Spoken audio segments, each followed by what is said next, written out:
Bab 521, Pikiran Kecil Sarah. Ini salahku. Sarah berbicara tepat waktu dan berkata, ini semua salahku. Jika aku tidak memperlakukanmu seperti itu, Taraf tidak akan memanfaatkannya, tidak akan mengejarmu ke Nanhuang, dan tidak akan mengambil menjagamu saat kamu terluka. Dengan cara ini dia tidak akan memasuki hatimu.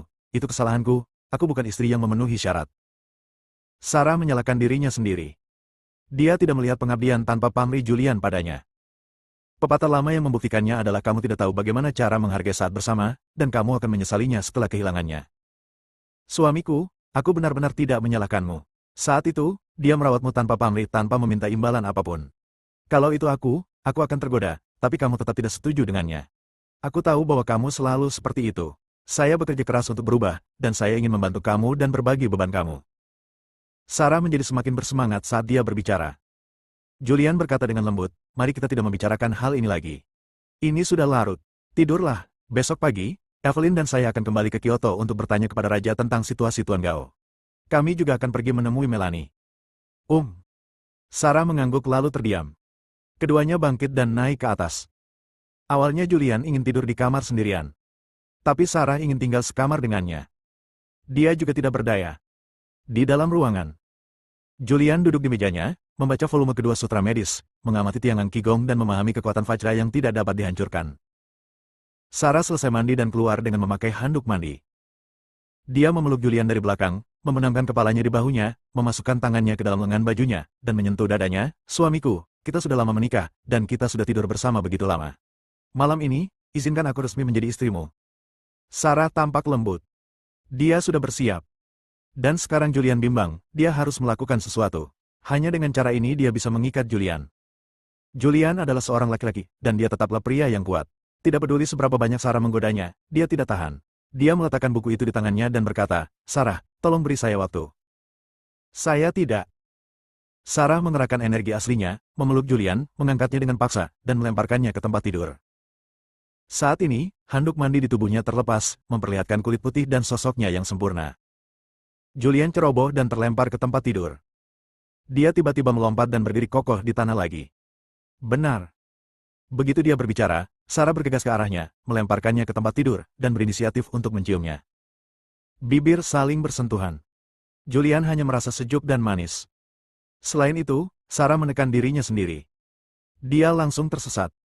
Pada saat ini, semuanya telah dilupakan, dan hanya tubuh sempurna Sarah yang ada di benaknya. Dia tidak bisa menahan diri untuk tidak mengulurkan tangannya, berinisiatif untuk memeluk Sarah, dan menanggapi ciumannya. Ada badai di ruangan itu. Terlalu banyak pergerakan. Bahkan Taraf di kamar sebelah pun terbangun. Ketika Taraf mendengar suara berisik di kamar sebelah, dia berbalik dan bangkit, mengerutkan kening, apa-apaan ini? Aku benar-benar yakin dengan suara yang begitu keras, tapi aku tidak tahu apakah kamu bisa merendahkan suaramu dan biarkan orang tidur. Dia menarik selimut dan menutup telinganya. Meskipun dia tidak bisa mendengarnya, dia terus memikirkan Julian di benaknya. Saat dia memikirkannya, dia menangis. Dia tahu bahwa dia kalah dalam persaingan dengan Sarah. Benar-benar hilang. Taraf, kamu sangat bodoh. Dia menertawakan dirinya sendiri dan menangis. Dia selalu tidak mementingkan diri sendiri, membantu Julian berlari naik turun, tetapi Julian masih kembali ke pelukan Sarah. Semua upaya sia-sia. Dia menangis, tetapi dia tidak ingin orang lain mendengarnya menangis. Dia meringkuk di tempat tidur, dan spraynya basah oleh air mata. Ruangan lain. Di balkon. Evelyn mengenakan piyama tipis dan menatap langit malam yang gelap dengan bingung. Meskipun kamarnya terpisah dari kamar Julian, dia adalah seorang praktisi seni bela diri dan memiliki telinga yang sangat baik, sehingga sulit baginya untuk tidak mendengar. Tapi ekspresinya tenang, tapi ada sedikit kelegaan di wajahnya. Dia berdiri di balkon, memandangi langit malam yang gelap, tidak tahu apa yang dia pikirkan. Malam berlalu dengan tenang. Malam ini, ada yang senang dan ada pula yang sedih. Julian, sebaliknya, tidur dengan nyenyak. Ketika saya bangun, hari sudah subuh. Setelah bangun, Sarah masih tidur. Melihat gadis dengan senyum bahagia di sebelahnya, Julian juga memiliki senyum tipis di bibirnya. Dia bangkit dengan lembut, tetapi dia masih membangunkan Sarah. Suamiku, sepagi ini. Sarah membuka matanya sedikit, tampak mengantuk. Saat Julian sedang berpakaian, dia berkata, saya harus pergi ke Kyoto sesegera mungkin dan bertanya kepada Raja tentang identitas dan latar belakang Tuan Gao. Jika tidak, tindakan saya selanjutnya akan sangat pasif. Sarah juga berdiri, menarik selimut untuk menutupi tubuhnya yang halus, menunjuk ke pakaian dalam di tanah, dan berkata dengan wajah tersipu, "Ini, ambilkan untukku." Julian melirik ke tanah, dan kekuatan yang kuat muncul dari telapak tangannya, menyapu pakaian di tanah dan melemparkannya ke arah Sarah. Sarah mengulurkan tangan putihnya, mengambil pakaian terbang itu, dan segera memakainya. Mereka berdua keluar bersama dan turun ke bawah. Taraf sudah mandi. Dia mengenakan pakaian bisnis, setelan hitam kecil, rok hitam yang memeluk pinggul, stoking hitam, dan rambut panjangnya diikat ke atas. Dia tampak energi, cakap, dan menawan. Melihat Julian dan Sarah berjalan ke bawah, dia sedikit terkejut, lalu menyapa sambil tersenyum, "Julian, Sarah, aku akan pergi ke perusahaan dulu." Tanpa menunggu jawaban kedua orang itu, dia berbalik dan keluar. Julian mengerutkan kening dan bergumam, sepertinya ada yang salah dengan taraf. Wajah cantik Sarah juga menunjukkan ketidakberdayaan. Tadi malam, dia juga sengaja bersuara keras dan membuat keributan. Dia hanya ingin mengumumkan bahwa dia adalah wanita Julian. Dia tahu taraf akan sedih, tapi dia tidak punya pilihan lain. Mungkin perusahaannya terlalu sibuk, katanya lembut. "Saudara Fisher." Saat ini, Evelyn turun dari lantai 2 dan berkata, "Saya sudah memesan penerbangan. Penerbangannya akan dilakukan pada jam 10 pagi. Julian berbalik dan melihat ke arah Evelyn yang sedang berjalan ke arahnya, dan berkata, "Saya akan pergi bersamamu. Saya juga akan ke Kyoto untuk bertanya kepada Raja tentang situasi Tuan Gao." Selain itu, Sarah berkata bahwa Nenek Melanie sepertinya sakit parah. "Aku akan pergi. Lihat apakah aku bisa membantu." Evelyn melirik Sarah, yang sedang memegang lengan Julian, lalu mengangguk lembut, "Ya. Suamiku, aku memanfaatkan kesempatan ini untuk pergi ke wilayah militer untuk berlatih sebentar. Menurutku pelatihan khusus ini sangat berguna." "Baiklah." Julian mengangguk. Setelah itu, dia menyapa Priscilia, pergi bersama Evelyn, dan naik taksi ke bandara. Dalam perjalanan menuju bandara, Julian juga membeli penerbangan yang sama dengan Evelyn. Terminal. Evelyn tersenyum manis dan berkata, "Saudara Fisher, selamat." Julian tertegun sejenak, tidak dapat menyadari apa yang dibicarakan Evelyn. "Selamat atas reunimu dengan Sarah." Evelyn berkata sambil tersenyum, "Sarah cukup bagus, negaranya indah dan harum, dan dia layak menjadi Raja Naga sepertimu." Mendengar ini, Julian tampak malu dan terbatuk beberapa kali. "Ayo pergi, naik pesawat." Evelyn berdiri dan berjalan menuju loket pemeriksaan tiket. Julian juga berdiri. Keduanya menaiki pesawat penumpang menuju Kyoto. Bab 522, Menantu Keluarga Watson. Bandara Kyoto. Seorang pria dan seorang wanita keluar. "Saudara Fisher, mari kita ucapkan selamat tinggal di sini. Saya akan kembali ke keluarga Fisher sesegera mungkin dan memberitahu kakek apa yang terjadi di Gunung Siling." Evelyn berhenti, memandang Julian, berhenti sejenak, dan melanjutkan, "Jangan khawatir, saya tidak akan mengatakan sepatah kata pun tentang kekuatan Anda saat ini." Julian mengangguk, berpikir sejenak dan berkata, "Setelah saya menyelesaikan apa yang saya lakukan, saya juga akan pergi ke rumah Fisher." Julian pergi ke rumah Fisher kali ini terutama untuk menjelajahi Roger dan mencari tahu orang seperti apa dia dan apa yang terjadi 30 tahun yang lalu. Meskipun dia mengetahui beberapa cerita orang dalam dari Sarah, ini hanyalah apa yang dikatakan Sarah. Apakah itu benar atau tidak, dia masih perlu mencari Roger untuk mengonfirmasi. "Sampai jumpa." Evelyn melambai, berbalik dan pergi. Dia memanggil taksi di pinggir jalan, masuk dan pergi. Julian memperhatikannya pergi. Kemudian, dia mengeluarkan ponselnya dan menelepon. "Periksa Melanie untukku. Aku ingin semua informasinya secepat mungkin." Julian menelepon Kevin di Nanhuang. Meskipun dia sekarang adalah Raja Naga, seluruh kekuatannya ada di hutan belantara selatan. Jaringan intelijen di Kyoto dikendalikan oleh Kaisar. Setelah Kaisar meninggal, Kaisar yang baru belum menjabat. Wakil komandan untuk sementara bertanggung jawab, dan dia tidak memiliki hak untuk menggunakan jaringan intelijen di Kyoto. Namun, selama periode ini, Kevin juga menerapkan serangkaian reformasi setelah mengambil alih Southern Wasteland. Misalnya diam-diam membangun jaringan intelijen. Meskipun sekarang ini hanya konstruksi awal, sangat mudah untuk menanyakannya kepada orang biasa. Setelah menerima telepon Julian, Kevin segera mengirim seseorang untuk menyelidikinya. Segera, semua informasi tentang Melanie jatuh ke tangan Julian. Termasuk berapa banyak orang di keluarganya, pekerjaan, pendapatan, dan intelijen menunjukkan bahwa nenek Melanie masuk rumah sakit beberapa hari yang lalu dan belum keluar dari bahaya. Julian melihat informasinya dan memanggil taksi. Setelah masuk ke dalam mobil, dia berkata, "Rumah sakit Yihe." Setelah memberitahu pengemudi tujuannya, dia mulai memejamkan mata dan beristirahat. Pada saat yang sama, rumah sakit Yihe. Bangsal perawatan kritis. Banyak orang berkumpul di depan pintu. Ada pria dan wanita, tua dan muda. Semua orang ini khawatir. Saat itu, seorang dokter berjaket kuda putih keluar dari bangsal dan melepas masker di wajahnya. "Ayah Melanie, Donald segera berjalan mendekat dan bertanya, "Dokter, apa kabar?" Dokter parubaya itu menghela nafas sedikit dan berkata, "Situasinya tidak optimis. Operasi harus dilakukan sesegera mungkin, tetapi sekarang tidak ada hati yang cocok, dan bahkan jika seseorang bersedia mendonorkan hati dan dapat mencocokkannya, dan operasinya berhasil, tubuh wanita tua itu mungkin."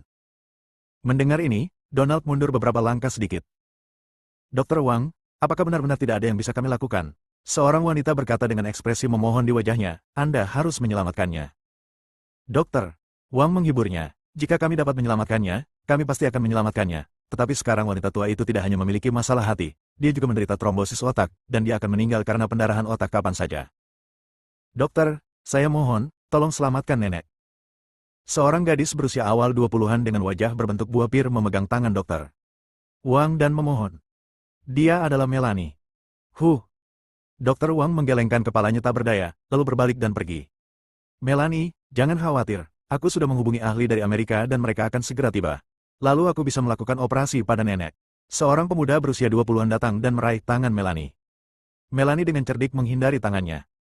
Dia menatapnya dengan air mata berlinang dan bertanya, "Benarkah?" Pria itu mengangguk, dengan sedikit rasa bangga di wajahnya, dan berkata, "Dengan energi keluarga Basit kita di Kyoto, terlalu mudah untuk mengundang beberapa ahli dari luar negeri. Jangan khawatir, nenek akan baik-baik saja. Ini hanya operasi kecil. Para ahli segera menyelesaikannya dalam beberapa menit." Terima kasih, terima kasih."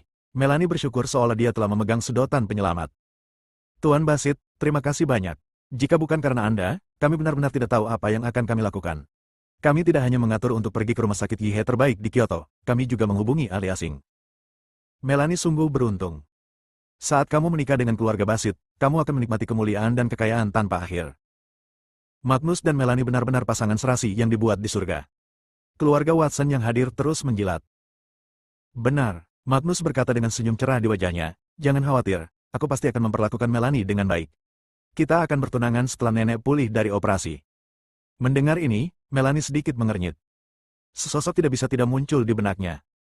Lalu, dia menghela nafas tanpa daya. Dia tahu itu tidak mungkin baginya dan Julian. Julian adalah Raja Naga, dan ada begitu banyak wanita luar biasa di sekitarnya, tapi dia tidak layak untuk Julian. Ketika dia kembali kali ini, dia tidak punya rencana untuk kembali ke Jiangzhou untuk mencari Julian. Dan dia juga akan menerima pengaturan keluarganya dan bertunangan dengan Magnus. Saat ini, Julian sedang dalam perjalanan ke sini. Tidak lama kemudian, dia sampai di rumah sakit Yihe. Setelah bertanya kepada staf medis, dia datang ke bangsal tempat nenek Melanie berada. Secara keseluruhan, ada sekitar 30 orang, tua dan muda. Dia tertegun sejenak, lalu berjalan mendekat, memandang seorang gadis yang duduk di kursi di koridor, dan berseru, "Melanie." Melanie belum tidur selama beberapa hari. Saat ini, dia tidak memiliki aura seperti dulu dan sedikit kuyup. Ketika dia mendengar tangisan itu, dia tidak bisa menahan diri untuk tidak melihat ke atas. Ketika dia melihat Julian, wajahnya tiba-tiba bersinar dan dia segera berdiri. "Julian, saudara Fisher, mengapa kamu ada di sini?" Julian berjalan mendekat dan berkata, "Saya mendengar nenekmu sakit parah, jadi saya datang ke sini untuk melihat apakah saya dapat membantu." Donald juga melihat Julian dan terkejut. Kemudian dia segera datang dan berteriak dengan hormat, "Naga." Julian berhenti sebentar, menyela Donald tepat waktu, dan berteriak, "Paman Watson." Teriakan paman membuat wajah Donald sedikit berubah, dan dia buru-buru berkata, "Aku tidak bisa melakukannya, aku tidak bisa melakukannya." Julian adalah Raja Naga dan Dewa Perang di Krisia, jadi kebajikan dan kemampuan apa yang dia miliki? "Donald, siapa ini?" Seorang wanita datang dan mengerutkan kening ketika dia melihat Dr. Melanie berjalan sangat dekat dengan Julian. Dia adalah ibu Melanie, Clara. Julian sangat sedikit tampil di depan umum. Satu-satunya penampilan publik yang dia lakukan adalah pada persidangan publik nasional yang terakhir. Namun, tidak semua orang di negara itu menyaksikan persidangan publik, jadi Clara juga tidak mengenalinya. Saya juga tidak mengenal anggota keluarga Watson lainnya. Namun, mereka mungkin bisa menebak bahwa ini adalah pelamar Melanie. Magnus sedang menelepon untuk menghubungi pakar asing ketika dia melihat seorang pria aneh berdiri sangat dekat dengan Melanie. Dia tidak bisa menahan cemberut, menutup telepon, berjalan cepat, menarik Melanie, dan menatapnya dengan tatapan bermusuhan melihat Julian. "Nak, siapa kamu dan apa yang kamu lakukan di sini?" Julian berkata, "Saya teman Melanie. Saya mendengar neneknya sakit parah, jadi saya datang ke sini untuk melihat apakah ada yang bisa saya lakukan untuk membantu." "Melanie, apakah kamu memanggilnya dengan penuh kasih sayang?" Wajah Magnus menjadi gelap dan dia berkata dengan dingin, "Saya telah menghubungi para ahli dari luar negeri dan akan berada di Beijing pada sore hari. Anda tidak ada urusan di sini, jadi pergilah." Sikap Magnus membuat Julian sangat tidak senang. Dia melirik Melanie dan bertanya, "Melanie, siapa ini?" Melanie menunduk dan tidak berkata apa-apa. Ibunya, Clara, berdiri dan memperkenalkannya dengan nada tinggi. "Ini adalah Tuan Magnus dari keluarga Basit. Dia adalah menantu dari keluarga Watson saya. Pernahkah Anda mendengar tentang keluarga Basit? Mereka adalah keluarga besar di Kyoto dengan aset bernilai puluhan miliar." Mendengar ini, Julian tidak bisa menahan diri untuk tidak melihat ke arah Magnus sekali lagi. Bab 523, biarkan dekan datang menemui saya. "Apa yang kamu lihat?" Magnus mendengus dingin. "Menurutmu bagaimana kamu ingin mengejar Melanie?" "Saudara Fisher, tolong jangan lupakan ini." Melanie menunduk dan berbisik. Ibunya telah mengatur pernikahannya. Ibunya pernah memintanya untuk kembali dan bertunangan dengan Magnus sebelumnya, tapi kali ini neneknya sakit parah, jadi dia kembali. Adapun apa yang terjadi di Jiangzhou sebelumnya, hanya dia dan ayahnya yang mengetahuinya, bukan keluarga Watson. Julian berhenti sebentar dan berkata, "Saya baru saja datang menemui pasien. Dia ada di bangsal. Saya akan memeriksanya." "Ya, di dalam." Melanie berkata dengan gembira di wajahnya, "Aku akan menemanimu." Orang lain tidak mengetahui identitas Julian, tetapi Melanie tahu bahwa dia bukan hanya seorang pejuang kuno, tetapi juga seorang dokter ajaib. Jika Julian bersedia mengambil tindakan, maka neneknya dapat diselamatkan. "Apa?" Magnus segera berdiri dan menghentikannya. "Melanie, apa yang kamu lakukan? Ini bangsal kritis. Kecuali dokter yang merawat, bahkan anggota keluarga pun tidak diperbolehkan masuk. Sekarang kamu ingin membawa orang luar masuk." Melanie berbisik, "Fisher, saudara Fisher adalah seorang dokter." "Itu tidak mungkin." Magnus segera meninggikan suaranya dan berkata dengan lantang, "Rumah sakit mana dokternya? Apakah dari rumah sakit Yihei? Kalaupun iya, dia tidak memenuhi syarat untuk masuk, dan dia..." Magnus memandang Julian, dan dia tidak terlihat seperti seorang dokter. Apakah dia terlihat seperti seorang dokter? Ibu Melanie berdiri dan menuduh, "Melanie, ada apa denganmu gadis? Mengapa kamu punya banyak teman? Kamu akan bertunangan dengan Tuan Basit. Saya peringatkan kamu, jangan ikuti orang-orang yang tidak bermoral ini. Orang yang bisa dihubungi." "Bu, aku..." Melanie membuka mulutnya, tapi tidak bisa berkata-kata. Donald berdiri dan berkata, "Dia memang seorang dokter. Biarkan dia masuk dan memeriksanya. Jika dia tidak bisa menyelamatkan ibu, maka dia benar-benar tidak bisa diselamatkan." Donald mengetahui identitas Julian dan keterampilan medisnya. Keterampilan medisnya tidak ada bandingannya di dunia. Tapi dia tidak pernah memperlakukan orang luar. Sekarang Julian dapat merawat wanita tua itu merupakan suatu kehormatan bagi keluarga Watson. "Paman," Magnus segera berkata, "pakar akan tiba sore hari. Kita tidak boleh mengalami kecelakaan saat ini. Jika dia masuk dan main-main, penyakit nenek akan bertambah parah. Bukankah ini akan menimbulkan masalah bagi ahlinya? Jangan khawatir, begitu ahlinya datang, operasi akan segera dilakukan, dan saya sudah menghubungi pendonor hati, dan saya akan segera menemukan hati yang cocok." Ini. Donald juga ragu-ragu. Julian adalah seorang dokter pengobatan Tiongkok. Dan penyakit sialan itu memerlukan pembedahan. Dia memandang Julian dan bertanya, "Tuan Fisher, apakah Anda yakin?" Julian menggelengkan kepalanya sedikit dan berkata, "Saya tidak tahu. Anda harus menemui pasien dan memahami kondisi fisiknya sebelum Anda mengetahuinya. Namun, jika saya tidak dapat diselamatkan, tidak ada seorang pun di dunia ini yang dapat menyelamatkannya." Julian tidak yakin apakah dia bisa menyelamatkannya. Tapi dia sangat percaya diri dengan keterampilan medisnya. "Oke, ayo kita coba." Donald mengangguk. Antara Magnus dan Julian, dia memilih untuk mempercayai Julian. "Apa?" Pada saat ini, Dokter Wang, dokter yang merawat, datang. Melihat semua orang berdiri di pintu bangsal berbicara, dia tidak dapat menahan diri untuk tidak memarahi. "Ini adalah rumah sakit. Jika Anda perlu diam, jika Anda mau untuk bicaralah, pergilah keluar." "Dokter Wang." Magnus berdiri dan menuduh Julian, "Orang ini mengaku sebagai dokter dan ingin pergi menemui pasien, tapi saya menghentikannya." Mendengar ini, Dokter Wang melirik ke arah Julian, mengerutkan kening, dan bertanya, "Dokter, dari rumah sakit mana dokter tersebut?" Julian berkata dengan tenang, "Anda tidak memenuhi syarat untuk mengetahuinya." "Hah?" Dokter Wang segera menjadi bahagia. Dia adalah dokter kepala rumah sakit Yihei dan seorang ahli yang berwibawa. Bahkan secara internasional, dia memiliki reputasi tertentu, tetapi sekarang dia dipandang rendah oleh seorang anak laki-laki. "Saya tidak memenuhi syarat untuk mengetahui, nada yang besar apa? Wah, Anda lulus dari sekolah kedokteran mana di luar negeri, dan belajar di bawah bimbingan profesor kedokteran itu?" Dokter Wang sering berpartisipasi dalam pertukaran akademis, dan dia mengenal kurang lebih semua profesor kedokteran terkenal di dunia. Dia memandang Julian dan berkata dengan ekspresi jijik, "Saya tidak bisa memberitahu Anda, saya pikir dia baru saja lulus dari sekolah kedokteran sampah, kan?" Julian sedikit mengernyit. Donald juga khawatir Julian akan marah, jadi dia buru-buru berdiri dan berkata, "Dokter Wang, biarkan dia memeriksanya." "Apa yang Anda lihat, Dokter?" Wang memarahi, "Jika terjadi sesuatu, siapa yang bertanggung jawab?" "Saya bertanggung jawab." Siapa kamu? Jika kamu dapat mengambil tanggung jawab, apa tanggung jawabmu? Dokter Wang memandang Julian dan mengutuk, jangan membuat masalah bagi saya di sini, segera keluar dari sini. Donald melirik Julian tanpa daya. Melanie berdoa dengan lembut, Saudara Fisher, kamu harus menyelamatkan nenek. Julian menghiburnya, jangan khawatir, saya akan mencoba yang terbaik. Julian berpikir. Dia benar-benar tidak mengenal satupun profesor kedokteran atau tokoh besar di bidang medis di Kyoto. Sekarang dokter yang merawat tidak mengizinkannya masuk untuk menemui pasien, dia benar-benar tidak punya pilihan. Dia tidak bisa memanfaatkan hak istimewanya dan membawa pasukan keluar dari wilayah militer untuk menutup rumah sakit. Hubungi dekanmu. Julian mengatakan ini setelah berpikir sejenak. Begitu kata-kata ini keluar, banyak anggota keluarga Watson yang tertawa. Sister Melanie, temanmu ini agak luar biasa. Dia ingin memanggilmu dekan. Apa dia tidak tahu bahwa rumah sakit Yihei adalah rumah sakit swasta terbaik di Kyoto, yang mengkhususkan diri dalam melayani bangsawan? Apa dia tidak tahu kalau dekan itu apakah pakar dalam negeri yang berwibawa? Ya, jika bukan karena Tuan Basit kali ini, keluarga Watson kami tidak akan bisa dirawat di rumah sakit Yihei. Mendengar kata-kata menyanjung dari keluarga Watson, Magnus tampak bangga dan mengangkat sudut mulutnya menjadi senyuman tipis. Oke, berhenti bicara. Donald menghentikannya.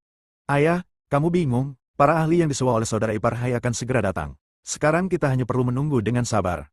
Mengapa kamu membuat masalah dengan anak ini? Kata saudara laki-laki Melanie, Maury, dan melirik ke arah Julian dengan ekspresi menghina, mengapa kamu memanggil dekan? Jangan bilang, apakah kamu kenal dekan? Julian menggelengkan kepalanya.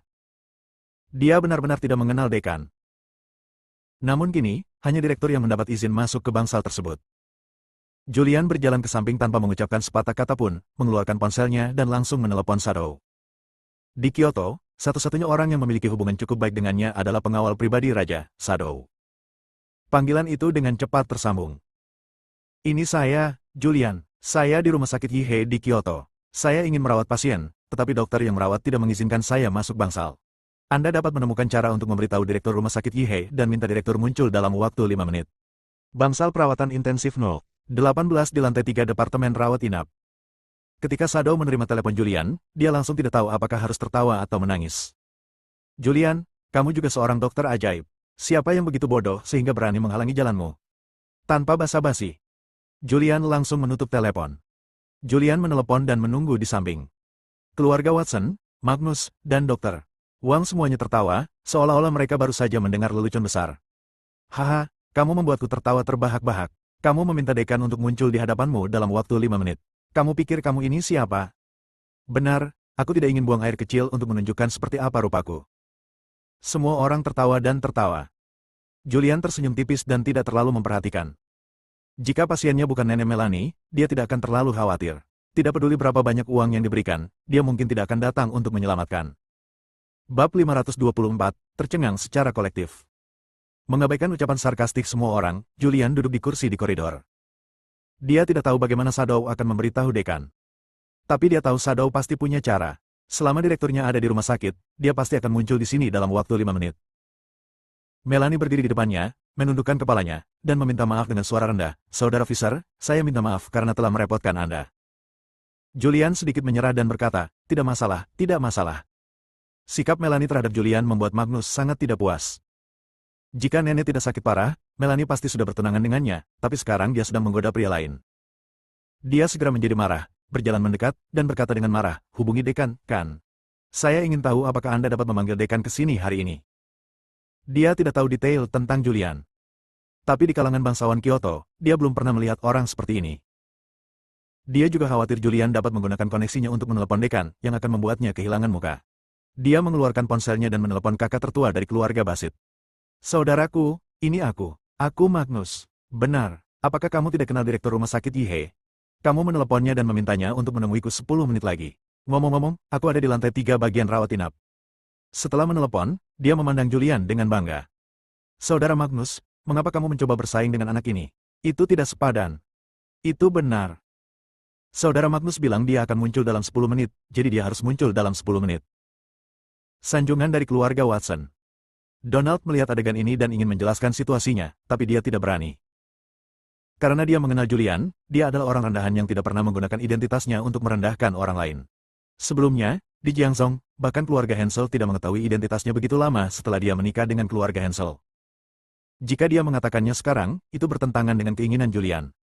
Terlebih lagi, Julian bukan lagi Marskal Naga Hitam, dia hanyalah orang biasa. Berita pengangkatan kembali Julian tidak menyebar di Daxia. Hanya sedikit orang yang mengetahuinya, dan hanya Melanie di keluarga Watson yang mengetahuinya. Melanie tidak pernah memberitahu keluarganya tentang hal ini. Waktu berlalu menit demi menit. Dalam waktu kurang dari 5 menit, seorang pria parubaya berusia 50-an bergegas berlari, berpakaian sambil berlari. Ketika saya bergegas keluar bangsal, saya mengenakan pakaian saya. Liu, Dekan Liu. Melihat pria parubaya itu, Dokter Wang langsung tercengang. Dia buru-buru berjalan mendekat dan bertanya dengan hormat, Dekan, kenapa kamu ada di sini? Hakam Liu mengabaikan Dokter Wang dan mengamati orang-orang di pintu bangsal. Dia belum pernah melihat Julian, dan dia tidak tahu seperti apa rupa Julian, tetapi orang besar baru saja menelepon dan mengatakan bahwa Raja Naga Julian ada di sini, dan Dokter Ajaib Julian ada di sini. Dokter menghentikan Raja Naga menyelamatkan orang. Siapakah Dokter Ilahi Julian Fisher? Dekan bertanya dengan hati-hati. Apa? Dokter Wang tertegun sejenak. Magnus juga tercengang. Dokter Fisher, ada apa? Dia berjalan mendekat. Anda adalah Dokter Fisher. Saya minta maaf, saya benar-benar minta maaf. Saya akan segera memecat dokter itu. Ketika Hakam melihat Magnus mendekat, dia segera menundukkan kepalanya dan meminta maaf melihat hantu. Tidak, Dekan, aku Magnus. Apakah kakak laki-lakiku Magnus meneleponmu? Keluar. Wajah Hakam tiba-tiba menjadi gelap, dan dia mengutuk, jika Anda bukan dokter Fisher, Anda hanyalah seorang dokter. Melihat pemandangan ini, keluarga Watson tercengang. Sebaliknya, Dokter Wang tertegun dan tidak mengerti apa yang sedang terjadi. Apakah anak ini benar-benar mempunyai asal-usul yang bagus? Ini aku. Sebuah suara datang. Hakam Liu mengikuti suara tersebut dan melihat seorang pemuda berdiri. Dia segera berjalan mendekat, tubuhnya membungkus 90 derajat. Dokter Fisher, saya benar-benar minta maaf. Ini adalah kelalaian rumah sakit ini. Dokter yang menghalangi itu akan segera dipecat. Dokter Wang benar-benar bingung. Dia telah bekerja di rumah sakit selama 8 tahun dan belum pernah melihat direkturnya begitu rendah hati. Siapa lelaki ini? Setelah beberapa detik, dia sadar, berjalan tepat waktu, dan meminta maaf, Dekan, maaf, saya salah. Saya buta terhadap kebenaran. Saya melakukannya demi kebaikan pasien. Anda, tolong jangan pecat aku. Dasar sampah, buat aku kesulitan. Hakam mengangkat tangannya dan hendak menamparnya. Julian berkata dengan tenang, lupakan. Saat itulah Hakam berhenti. Julian bertanya, bolehkah saya masuk menemui pasien sekarang? Ya, dokter. Wang mengangguk penuh semangat. Hakam berkata tepat waktu, saya akan mengatur seseorang untuk segera membantu Anda. Julian sedikit menyerah dan berkata, tidak perlu, saya bisa melakukannya sendiri. Karena itu, dia berjalan langsung menuju bangsal. Di luar bangsal, keluarga Watson menatapku dan aku melihatmu. Siapa anak ini? Dia tampaknya memiliki banyak energi. Bahkan direktur rumah sakit Yihe sangat menghormatinya. Saya tidak tahu dari mana asalnya. Keluarga Watson berdiskusi dengan suara pelan. Clara menghampiri Melanie dan bertanya dengan suara rendah, Melanie, siapa orang itu? Dia. Melanie melirik Donald dan melihat Donald menggelengkan kepalanya ke arahnya. Lalu dia berkata, hanya seorang teman. Teman, dari mana asalnya? Clara menjadi sangat tertarik pada Julian. Rumah sakit Yihe didedikasikan untuk melayani kaum bangsawan. Bahkan Magnus tidak dapat memanggil Dekan. Sekarang ketika Julian menelepon, Dekan bergegas. Namun, dia telah menemukan seseorang untuk menyelidiki semua tuan muda di kalangan bangsawan Kyoto, tetapi tidak ada orang seperti Julian. Melanie menggelengkan kepalanya dan tidak berkata apa-apa lagi. Kamu gadis sialan, siapa kamu? Clara tampak seperti dia membenci besi dan hendak meraih telinga Melanie. Dan Magnus juga mengerutkan kening, memandang Julian yang telah memasuki bangsal, dan bergumam, siapa anak ini?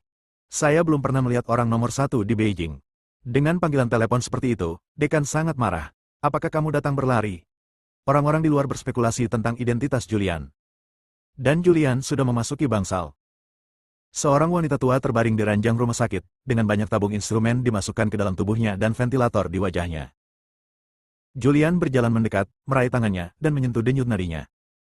Tidak butuh waktu lama baginya untuk mendiagnosis apa itu. Dulu, ia memang tidak bisa disembuhkan dalam waktu singkat dan membutuhkan akupuntur dan pengobatan dalam jangka waktu lama. Tapi segalanya berbeda sekarang. Dia memiliki 81 jarum. Ia juga memiliki energi tubuh yang kuat. Sebuah kawat baja kecil terlepas dari selongsongnya, dan kemudian diubah menjadi jarum. Julian mulai menerapkan akupuntur. Tak lama kemudian, banyak jarum muncul di tubuh pasien. Energi sejati Julian sekarang begitu kuat sehingga dia dapat memberikan lebih dari 40 jarum akupuntur dalam satu tarikan napas. 81 jarum yang menantang surga menjadi ajaib dengan berkah energi sejati. Ki yang kuat dengan cepat memperbaiki tubuh nenek Melanie. Dalam waktu kurang dari 10 menit, wanita tua yang koma itu terbangun. Saat ini, dia merasa nyaman. Julian mencabut jarumnya dan berkata, "Nenek, kamu baik-baik saja dan bisa keluar dari rumah sakit." Saat dia berbicara, dia melepas beberapa tabung instrumen di tubuhnya dan melepas masker pernapasan di wajahnya. Wanita tua itu bangkit dari tempat tidur dan memandang Julian dengan wajah bingung. "Kamu, siapa kamu?" Julian berkata sambil tersenyum, "Saya teman Melanie. Melanie bilang kamu sakit dan meminta saya untuk menyelamatkanmu. Ada yang harus saya lakukan, jadi saya pergi dulu." Setelah Julian menyapa, dia berbalik dan keluar. Banyak orang berkumpul di luar pintu. Setelah orang-orang ini menunggu sekitar 10 menit, pintu bangsal terbuka dan Julian keluar. Segera setelah itu, nenek Melanie juga keluar. Melihat pemandangan ini, semua orang tercengang. Bab 525, Godaan Bayangan. Ini, semua orang tercengang. Terutama Dr. Wang. Dia adalah dokter yang merawat, dan dia mengetahui kondisi tubuh wanita tua itu. Dia telah mengeluarkan pemberitahuan dan bisa meninggal kapan saja. Namun, hanya 10 menit setelah memasuki kamar, dia sudah bangun, bisa bangun dari tempat tidur dan berjalan, dan terlihat bersemangat. "Mama. Nenek." Anggota keluarga Watson berbicara satu demi satu dan dengan cepat berjalan mendekat, mengelilingi wanita tua itu. Julian berjalan menuju Melanie. Melanie berkata dengan semangat, "Saudara Fisher, terima kasih." Julian sedikit menyerah, "Ini usaha kecil, sama-sama. Meskipun saya menyembuhkan nenek dengan 81 jarum, tubuhnya masih perlu disembuhkan. Saya akan meresepkan formula untuk Anda nanti. Anda minum obat sesuai dengan formulanya dan meminumnya tepat waktu. Dalam beberapa bulan, nenek akan menjadi lebih energi dan hidup selama 20 tahun lagi." "Terima kasih. Jika bukan karena kamu, nenek akan berada dalam bahaya kali ini." Dalam beberapa hari terakhir, Melanie tidak bisa makan dengan baik, tidur nyenyak, dan sangat kurus. "Oke, tidak apa-apa. Kamu belum tidur nyenyak beberapa hari terakhir ini dan kondisi mentalmu sangat buruk. Kembalilah dan tidur siang. Ada hal lain yang harus aku lakukan, jadi aku tidak akan tinggal di rumah sakit lagi. Jika Anda butuh sesuatu, silakan hubungi saya. Saya dapat membantu." Julian berbicara dengan lembut. Dia tidak bisa membuat terlalu banyak janji kepada Melanie. Sebab, setelah berjanji, dia tidak bisa menepatinya. Dia hanya bisa mencoba yang terbaik untuk membantu di tempat lain. "Ya," Melanie menundukkan kepalanya dan sedikit mengangguk. Julian tidak banyak bicara, menyapanya dan pergi.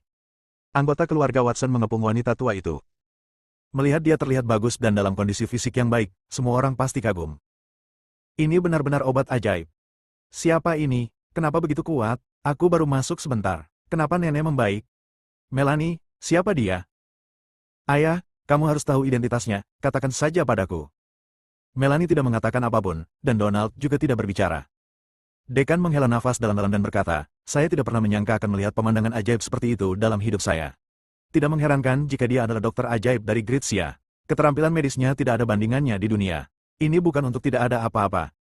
Keluarga Watson masih menanya Melanie dan Donald, menanyakan identitas Julian. Dan Julian telah meninggalkan rumah sakit Yihe dan menuju ke istana kekaisaran. Segera dia muncul di gerbang istana kekaisaran. "Apakah raja ada di sini?" Dia bertanya pada penjaga di pintu. "Ada." Sebelum penjaga itu dapat berbicara, sebuah suara terdengar. Julian mendongak dan melihat seorang pria parubaya berpenampilan biasa mengenakan jas hitam berjalan keluar dari istana kekaisaran. Julian berjalan mendekat. Shadow memandang Julian yang sedang berjalan ke arahnya dan berkata sambil tersenyum, "Lama tidak bertemu. Ngomong-ngomong, apa yang terjadi di Gunung Siling di wilayah barat? Kudengar kamu dibawa pergi, tapi sekarang kamu berdiri di depanku dengan aman." "Tidak apa." Julian menggelengkan kepalanya sedikit. Dia tidak memberitahu Shadow tentang fakta bahwa dia diajari seni bela diri, dan mengubah topik pembicaraan. "Saya datang ke Kyoto kali ini terutama untuk mencari tahu tentang Tuan Gao dari Raja. Raja telah bertengkar dengan Tuan Gao begitu banyak tahun, jadi dia seharusnya mengenalnya dengan baik, kan? Mari kita bicara setelah kita masuk." Shadow memberi isyarat mengundang. Julian mengangguk, berbalik dan pergi. Saat dia berbalik, Shadow tiba-tiba mengambil tindakan dan menamparkan punggung Julian. Julian merasakan kekuatan yang kuat datang dari belakangnya, berbalik dengan cepat, mengangkat tangannya dan menutupi bayangan itu. Bayangan didorong oleh kekuatan yang kuat dan tubuhnya terjatuh ke belakang 7 atau 8 meter. Lengannya mati rasa, pembuluh darahnya menonjol, dan ada ekspresi terkejut di wajahnya. "Kamu, kekuatanmu." Julian membuang energi aslinya, menatap bayangan itu, dan berkata dengan tenang, "Apa yang kamu lakukan? Menyerangku secara diam-diam? Atau mengujiku?" Shadow melatih keahliannya, dan rasa sakit di lengannya perlahan menghilang. Dia merentangkan tangannya ke belakang punggung, menatap Julian, berjalan selangkah demi selangkah, dan berjalan ke arah Julian sebelum tersenyum dan berkata, saya hanya ingin tahu untuk sudah mencapai level berapa kultivasimu, sekarang sepertinya kamu sudah berpetualang selama periode ini, sudahkah kamu memahami gambaran hidup di Gunung Huayu? Shadow memiliki senyuman di wajahnya, tapi keterkejutan di hatinya sulit untuk ditenangkan. Budidayanya berada di alam kelima. Kekuatan ini bukan untuk mengatakan bahwa dia tidak terkalahkan, tetapi ketika generasi yang lebih tua tidak mengambil tindakan, dia pasti sangat kuat. Sekarang dia berhadapan dengan Julian, tetapi dia didorong menjauh. Lengannya mati rasa karena syok, dan energi serta darah di tubuhnya mendidih. Tapi Julian tetap tidak bergerak dan ekspresinya tetap tidak berubah. Ini menunjukkan bahwa kekuatan Julian sudah berada di atasnya. Host, di atas 5 alam. Dia tidak percaya bagaimana kekuatan Julian menjadi begitu kuat dalam waktu sesingkat itu. Entah dia kebetulan bertemu atau memahami gambaran kehidupan di Gunung Huayu, kekuatannya meningkat pesat. Julian tersenyum tipis dan berkata, ini juga keberuntungan. Ketika saya berada di rumah Fisher, saya terluka. Saat saya dalam penyembuhan, saya menggunakan energi sejati Roger untuk membuka Meridian Rendu dan Du serta Meridian Qi dan 8 Meridian. Selama ini, saya bekerja keras melalui latihan, energi sejati telah meningkat. Ya, ada rasa tidak percaya yang sangat besar tertulis di wajah Shadow. Bahkan jika 2 Meridian Ren dan Du dibuka, dan 8 Meridian Qi Meridian dibuka, mereka tidak akan dapat memiliki Qi yang begitu kuat dalam waktu sesingkat itu. Namun, Julian tidak mengatakan apa-apa, dan dia tidak bertanya lagi. Dia memberi isyarat mengundang, ayo pergi. Julian berbalik dan pergi. Shadow, sebaliknya, membuang tangannya, dengan ekspresi kesakitan di wajahnya, dan memamerkan giginya, sakit sekali. Istana Kekaisaran. Ruang tamu yang mewah. Raja Daxia mengenakan pakaian yang sangat biasa, duduk di sofa, memegang koran di tangannya, dan membacanya dengan serius. Ketika Julian datang, dia meletakkan koran di tangannya dan menunjuk ke sofa di seberangnya, duduk. Julian duduk. Begitu dia duduk, sebatang rokok dilemparkan ke tubuhnya. Julian mengambilnya, mengambil korek api di atas meja dan menyalakannya. Raja Daxia bertanya, apakah ada yang ingin kamu lakukan saat datang ke Beijing kali ini? Julian merokok dan berkata dengan tenang, sebenarnya, tidak ada yang serius. Saya hanya datang untuk menanyakan situasi Tuan Gao. Tuan Gao mengirim Sonia ke Jiangzhong, yang menyebabkan banyak masalah bagi saya. Oh, benarkah? Raja tampak terkejut. Julian meliriknya dan berkata, jangan bilang, kamu tidak tahu ini. Sebagai Raja Daxia, jaringan intelijen yang kamu miliki sangat menakutkan. Saya yakin tidak ada apapun di Daxia yang bisa memuaskanmu. Terima kasih. Raja Daxia tersenyum ringan. Dari mana asal-usul Tuan Gao? Ekspresi Julian menjadi gelap dan dia berkata, saya berencana menggunakan pedang penyiksaan untuk membunuh Tuan Gao. Mendengar ini, wajah Raja Daxia berubah sedikit, dan dia segera tersenyum dan berkata, idemu sungguh gila. Bayangan yang datang dan berdiri di belakang Raja Gretsia juga tercengang. Dia tidak menyangka Julian akan memiliki ide seperti itu. Tuan Gao, jika dia bisa membunuh, mengapa Raja menunggu sampai sekarang? Julian bersandar di sofa, menyilangkan kaki, dan berkata, jadi saya perlu mengetahui informasi rinci Tuan Gao. Mendengar ini, Raja Daxia berpikir keras. Bayangan itu merasukinya dan membisikkan sesuatu di telinganya. Wajah Raja berubah dari kaget menjadi bingung, lalu dia menunjukkan senyuman lega. Dia segera tersenyum dan berkata, Raja Naga, Anda ingin membunuh Tuan Gao. Saya setuju dengan Anda, tetapi saya tidak akan memberi Anda bantuan apapun. Jika terjadi sesuatu, Anda harus menghadapinya sendiri. Julian mengerutkan kening dan berkata, apapun yang terjadi, berhentilah bersikap terlalu tertutup dan ceritakan detail tentang Tuan Gao. Bersambung.